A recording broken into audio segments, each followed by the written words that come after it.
Record number of LGBTQ plus candidates running in elections. The LGBTQ Victory Fund has just released the 2021 Out on the Trail report, which details the number and diversity of LGBTQ candidates for office in 2021. At least 410 out LGBTQ people are running for offices with elections in 2021, a 7.3% increase compared to the last odd-numbered election cycle in 2019, when 382 out candidates ran. Of the 410 candidates, 327 will be on the ballot this month, an 18.5% jump from 2019, the previous record for the number of LGBTQ candidates in an odd-numbered election year. Mayor Annise Parker, president and CEO of the LGBTQ Victory Fund, said, quote, LGBTQ candidates are running in historic numbers and increasingly reflect the diversity of America, with more LGBTQ people of color, bisexual, queer, and non-binary leaders choosing public service as the way to make change. Next week, we have an opportunity to elect hundreds of LGBTQ leaders who can challenge the anti-LGBTQ forces influencing school boards, city councils, and state legislatures across the country.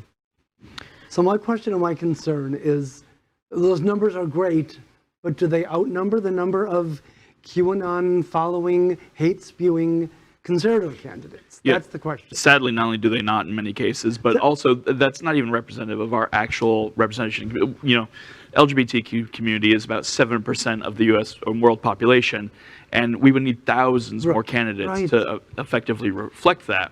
But we don't even have racial equity in politics, let alone queer equity. Right. Do we know, and maybe no one here knows that, how many people actually won that were LGBTQ in the last off cycle? In the rotation of the 20 rotation cycle a year ago, more than 50% won. That's great. So Q those are encouraging numbers. And winning was significant. I echo David's observation.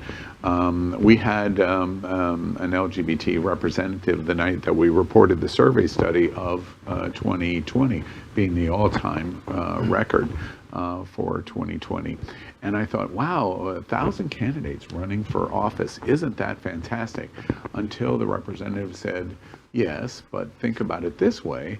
If we matched our 7% population, which David just said, we would need 21,000 people running for office in the LGBTQ community. So we love the small victories, but we've got a long way to go.